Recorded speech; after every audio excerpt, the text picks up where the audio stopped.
کے اس مشاعرے کی صدارت ہمارے ہر دل عزیز نیتا حاجی ببلا چیئرمین کاندلا جو اس مشاعرے کی صدارت کے فرائض انجام دیں گے، ہم تائید کرتے ہیں اس کی اور شکریہ ادا کرتے ہیں آپ سبھی کا، اور استقبال کرتے ہیں حاجی ببلے صاحب کا کہ وہ جلوہ افروز ہوں اور نظامت کے فرائض انجام ہندوستان کے جانے مانے شاعر، انٹرنیشنل ناظم مشاعرہ، ممتاز ناظم مشاعرہ میرے بڑے بھائی جناب گلزار جگر دیوبندی صاحب آج کے اس مشاعرے کی، اس کوی سمیلن کی نظامت اور سنچالن کریں گے۔ میں آپ سے گزارش کرتا ہوں گلزار جگر صاحب کے لیے پرزور تالیاں ہونی چاہیے دوستو، پرزور تالیاں۔ بہت شکریہ گلزار بھائی، استقبال ہے۔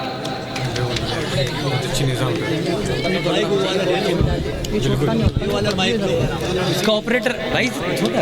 کیا دیکھ رہے ہو؟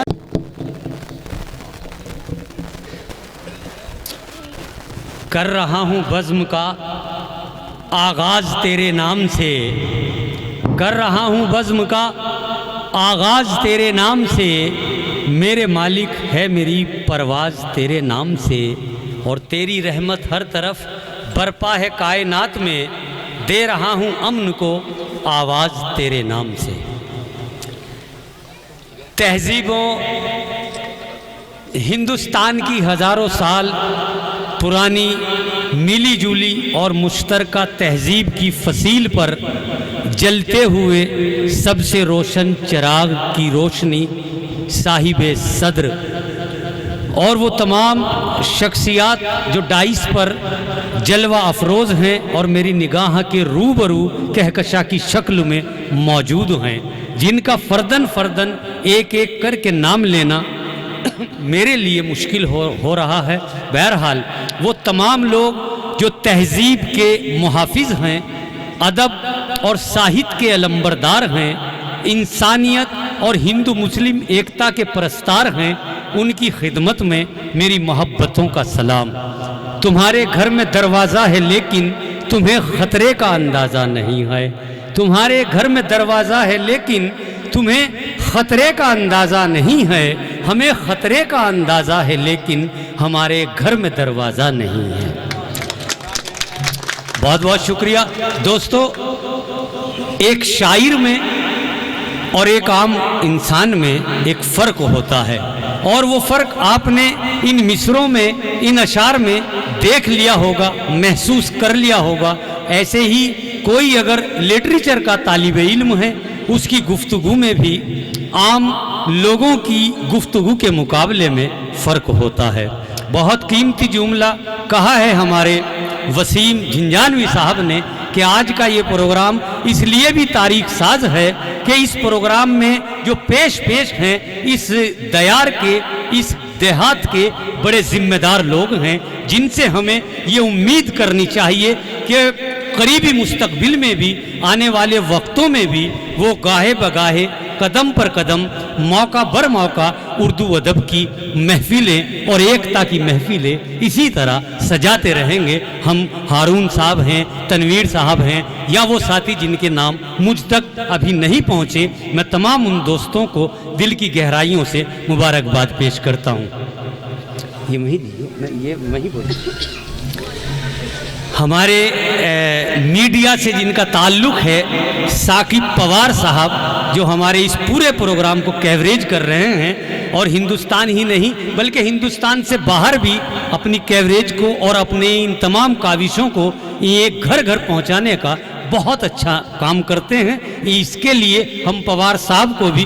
مبارکباد پیش کرتے ہیں کہ ہندی، اردو، بھائی چارہ اور ایکتا کے میسیج کو، پیغام کو یہ ہندوستان کے گھر گھر میں پہنچانے کا کام کر رہے ہیں۔ دوستو میں آپ کو یہ بتا دوں کہ یہ کوی سمیلن، یہ مشاعرے ہمیں اندر سے مہذب بناتے ہیں، سبھے اور مہذب کرتے ہیں۔ اس کا مطلب یہ ہے کہ ہمیں تہذیب کی ضرورت ہے، ہمیں سبھیتا کی ضرورت ہے، تاکہ ہم اپنی زندگی بہت ہی سکون سے اور بہت پیار سے گزار سکیں۔ ایسا ہی مذہب اسلام کے بھی ہمیں جو پیغامات ملے ہیں، جو ہم نے کتابوں میں پڑھا ہے یا آپ جیسے بزرگوں سے سنا ہے، وہ یہی ہے کہ اپنے اخلاق کو اتنا خوبصورت کریے، اپنے ویوہار کو، اپنے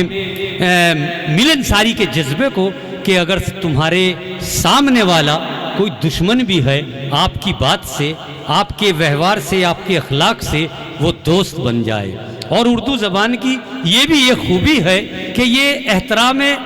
آدمیت کی زبان ہے، فروغ انسانیت کی زبان ہے، کہ جب اس زبان میں کوئی گفتگو کرتا ہے تو ایسا لگتا ہے کہ جیسے لفظ نہیں نکل رہے ہوں، اس کی زبان سے موتی ٹپک رہے ہوں یا پھول برس رہے ہوں۔ دوستو، یہ اس زبان کا پروگرام ہے کہ جب کوئی اردو کا شاعر مائک سے غزل پڑھتا ہے تو یوں محسوس ہوتا ہے کہ جیسے غزل نہیں بلکہ یہ اپنی چٹکی میں 2 بوند شہد کی لے کر سمندر کے کھارے پانی کو میٹھا بنانے کی کوشش کر رہا ہو۔ تو یہ ایسی زبان کا پروگرام ہے، یہ اس زبان کا پروگرام ہے جو زبان کسی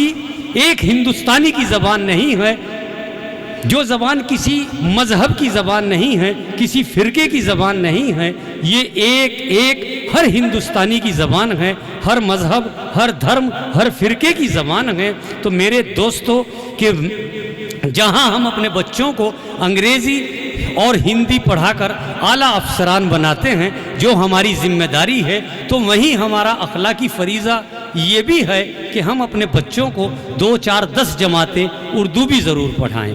اس لیے پڑھائیں کہ جو ہمارا مذہبی لٹریچر ہے، مواد ہے، اور اردو کی کتابوں میں محفوظ ہے، محدود ہے، تاکہ وہ ان نئی نسلوں تک، نئے بچوں تک وہ پہنچ سکے۔ ایسا نہ ہو کہ کل ہمیں یہ افسوس کرنا پڑے کہ آج ہمارے بچے اپنے ہی مذہب کے لٹریچر سے اور اپنے ہی مذہبی مواد سے یہ ناآشنا ہو گئے ہیں۔ اس مشاعرے کا، ان پروگراموں کا یہ مطلب نہیں ہے کہ ہم نے آپ کو غزل سنائی اور آپ نے ہمیں واہ واہ کر دی یا تالیاں بجا دی اور ہم اپنے گھر چلے گئے۔ نہیں میرے دوستوں، میرے بچوں اور میرے بزرگوں، ان پروگراموں کا مطلب یہ تھا کہ پہلے کسی زمانے میں جب مشاعرے ہوا کرتے تھے تو ماں اپنے بچوں کو یہ کہہ کر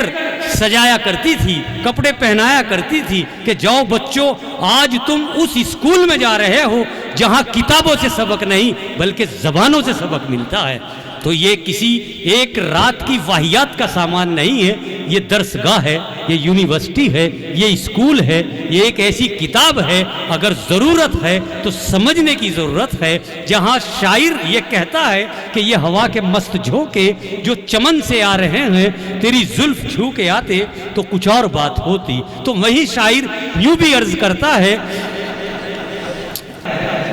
کہ یہ ہوا کے مست جھونکے جو چمن سے آ رہے ہیں، تیری زلف چھو کے آتے تو کچھ اور بات ہوتی۔ تو وہیں شاعر یہ بھی عرض کرتا ہے کہ خود کو بچا کے رکھیے گناہوں کی آگ سے، جو سانس لے رہے ہو کہیں آخری نہ ہو۔ تو دوستو، یہ جو شاعر اور ادیب اور قلمکار ہیں، ان کو بڑی محنت کرنی پڑتی ہے،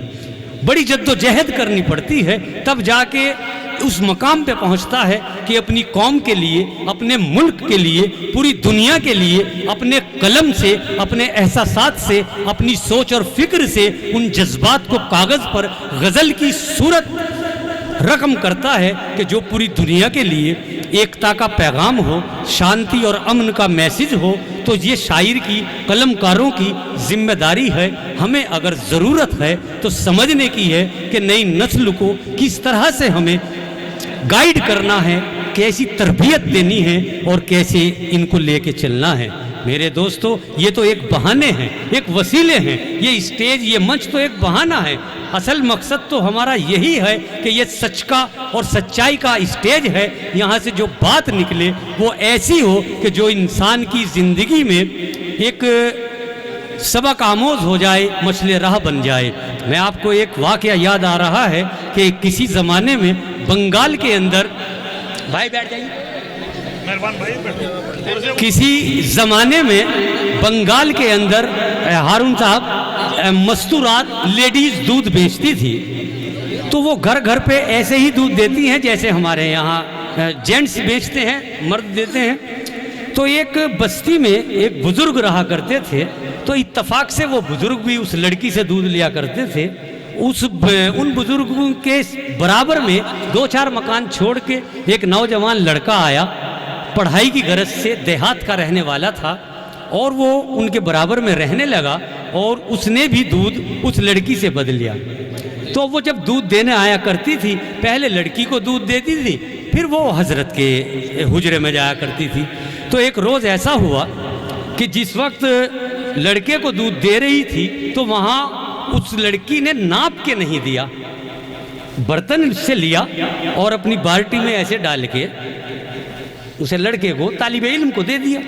تو یہ سین یہ منظر حضرت نے دیکھ لیا.